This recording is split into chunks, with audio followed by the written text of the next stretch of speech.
Hello दोस्तों, स्वागत है आपका हमारे YouTube चैनल कॉमिक फैन पर।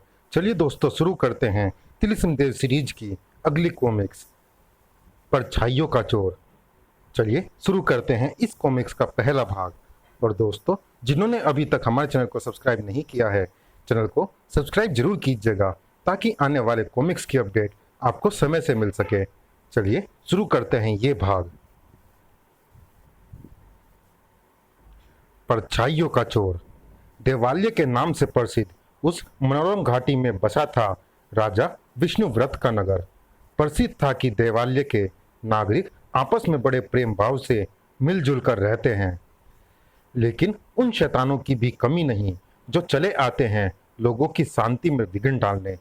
परछाइयों के देश का राजा हूं मैं, मुझसे कोई ना बच पाएगा। हा हा हा हा। परछाइयों के देश के इस राजा का नाम है कालभूत। देवाल्य का प्रमुख विक्रम बाजार। कद्दू ले लो टका से, कद्दू ले लो टका से। तभी मैं तो मुफ्त लूंगा रे कद्दू। हाँ, कौन है भाई? अगले ही पल कद्दू के मालिक का चेहरा फक पड़ गया। कौन हो तुम? परछाइयों के देश का राजा कालभूत। कालभूत ने न जाने कौन सा जादू किया। तेरे सारे कद्दू ले जाऊंगा और ले जाऊंगा तेरी परछाई भी। मेरी परछाई? हैरत से चीख पड़ा वह। मेरी परछाई तो सचमुच गायब है। चौंक कर सिर उठाया उसने तो कालभूत को भी गायब पाया। कहाँ गया वो कालभूत? चोर कहीं का! पकड़ो पकड़ो! वो चोर कालभूत मेरे सारे कद्दू ले गया और मेरी परछाई भी ले गया। बहू बहू, कद्दू की चोरी तो समझ में आती है, किंतु परछाई की चोरी? ये पागल हो गया है क्या? नहीं रे, इसकी परछाई तो सचमुच गायब है। अरे हाँ, राज्य का अशुभ बाजार। आइए आइए साहेबान, घोड़े हैं सिर्फ मेरे, बाकी सब गधे। हिनन हिनन। क्यों रे, बाकी सब गधे? तो तुम कौन हो भाई? कालभूत, तेरे घोड़े ले जाने आया हूं। हिनन हिनन। अरे मेरे घोड़े? और ले जाऊंगा तेरी परछाई भी। हा हा हा। आ गई पकड़ में। इसी के साथ कालभूत वहां से भी गायब हो गया और घोड़े वाला गला पकड़ कर रो पड़ा, गला फाड़ कर रो पड़ा। भू भू, अरे मेरे घोड़े, अरे मेरी परछाई! अरे कोई पकड़ो उस कालभूत को। हाथी बाजार। ये है गजराज, राजा चिड़क पुइया का हाथी। आइए आइए, नीलामी शुरू होने जा रही है। खुर्र, च्यांग। नीलामी? मगर हाथी कहाँ है? चौंक पड़े सब। मेरा हाथी! अरे पूरा हाथी गायब। मगर यह कौन है? मैं हूं कालभूत मूर्खो। हाथी तो गया, अब तुम सबकी परछाइयां ले जाऊं तो कैसा रहे? हा हा हा हा। इन सब घटनाओं के बाद राज्य में कालभूत का आतंक फैल गया। कालभूत जिस किसी का भी माल और परछाई लेकर गायब हो जाता है, मुझे तो वह कोई शैतान लगता है। समझ में नहीं आता कि वह हमारी परछाइयां चुराकर अपना कौन सा मकसद पूरा करना चाहता है। फरियाद राजा विष्णुव्रत तक पहुंची। महाराज, हमें बचाइए उस शैतान कालभूत से। तब महामंत्री, बड़ा अजीबो गरीब चोर है ये तो। उसका नाम कालभूत है महाराज। कहीं वह सचमुच कोई भूत तो नहीं? हमारा नाम विष्णुव्रत है, तो क्या हम भगवान विष्णु हो गए? गुस्ताखी क्षमा हो महाराज। अगर वह भूत होता, कोष मंत्री, तो लोगों के कीमती सामानों में उसे क्या रुचि हो सकती थी? तब राजा ने आदेश दिया, सेनापति संकट सिंह, इस मामले की जांच का कार्य हम आपको सौंपते हैं। जो आज्ञा महाराज। मैं शीघ्र ही कालभूत के रहस्य का पता लगा लूंगा। और सभा समाप्त कर दी गई। राज्य के विभिन्न नगरों से वसूल किए गए लगान के रूप में एकत्रित वह विशाल कोष, कहीं कालभूत ना आ जाए। तभी हा हा हा, ही शीघ्र ही। उफ, यह क्या? परछाइयां! ही। इस राजकोष पर हमारा अधिकार है। खतरा भापते ही एक सैनिक चीख पड़ा, आक्रमण! ये बचने ना पाए। एक सैनिक की तलवार चली। साए! हा हा हा। उस परछाई का तो कुछ ना बिगड़ा, किंतु इधर नगर में कद्दू बेचते उस व्यापारी के हो गए दो टुकड़े। आह! पलक झपकते ही वह भीड़ लग गई। सबके दिलो दिमाग में था केवल एक प्रश्न, यह क्या? ये तो मर गया। कल इसकी परछाई चोरी हो गई थी। उधर दूसरे सैनिक का वार भी था घातक। खच! हा हा हा हा! मूर्ख, कभी परछाई के भी टुकड़े हुए हैं। लेकिन इधर अश्व व्यापारी तड़प उठा। आह! इधर एक सैनिक ने दिखाया दुस्साहस, तुझे पकड़ लूंगा दुष्ट परछाई, छू कर तो देख मुझे। ही। सैनिक गिर पड़ा धड़ा से जमीन पर। आह!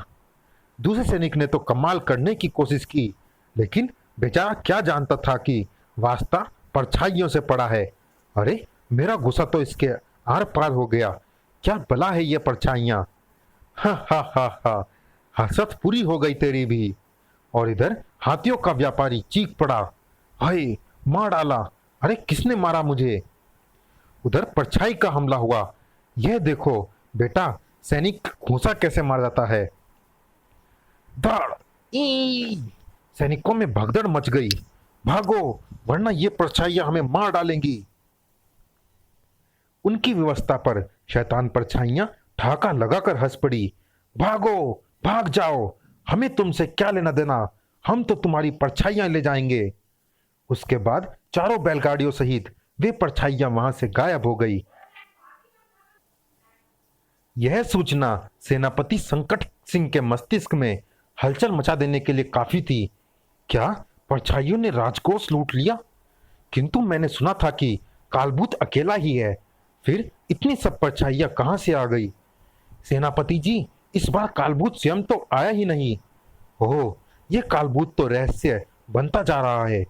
उस घटना के पश्चात सेनापति संकट सिंह ने युद्ध स्तर पर कालभूत की खोज आरंभ कर दी, लेकिन परिणाम कुछ भी ना निकला।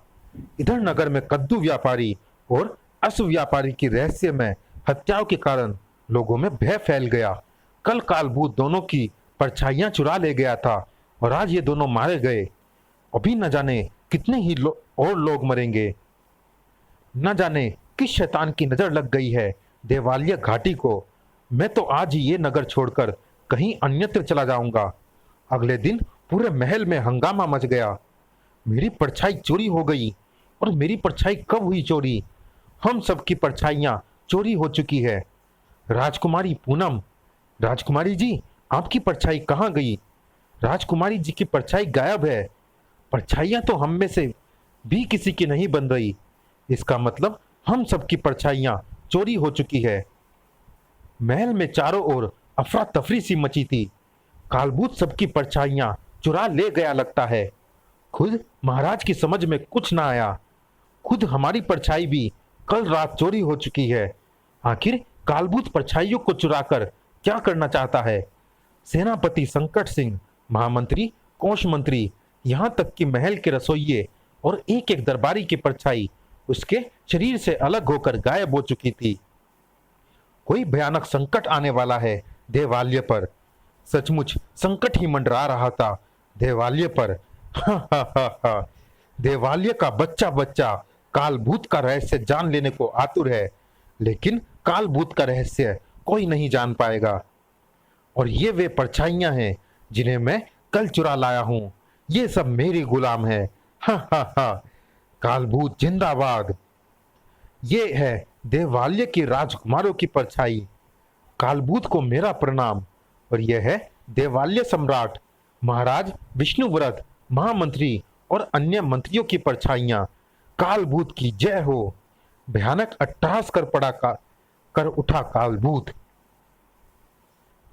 ये सब लोग मेरे गुलाम बन चुके हैं, जिनकी परछाइयों पर मेरा अधिकार हो चुका है।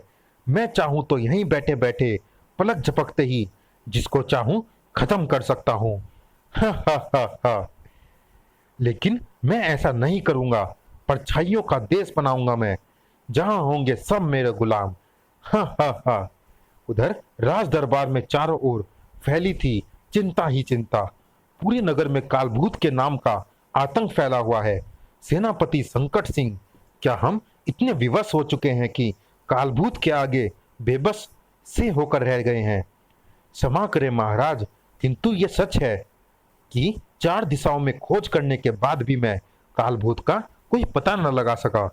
और कल रात्रि किसी समय कालभूत महल के एक एक व्यक्ति की परछाई चुरा कर ले गया। खुद तुम्हारी परछाई भी ले गया वो सेनापति संकट सिंह, और कोई भी कुछ न कर सका। सेनापति को जवाब न सूझा और उस क्षण देवालय के राज दरबार में उपस्थित एक व्यक्ति चौंक पड़ा। महाराज को हमारा प्रणाम स्वीकार है। तुम वही परछाइयां जिन्होंने नगर में आतंक मचा रखा है। सबको जैसे सांप सूंघ गया। सेनापति तलवार लेकर आगे बढ़ा।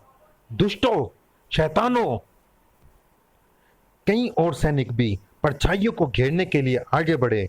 इसी पल चीख पड़े राजा विष्णुव्रत। ठहरो, ठहरो सेनापति, रुक जाओ। विष्णुव्रत ने दोनों परछाइयों की ओर देखा। कौन हो तुम दोनों शैतानों? हम दोनों कालभूत के दूत हैं महाराज।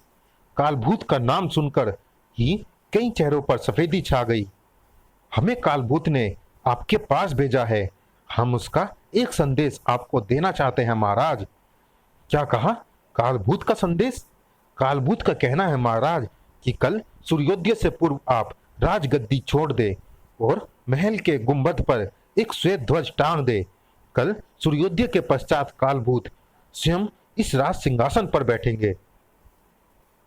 चलिए दोस्तों, इस भाग में इतना ही।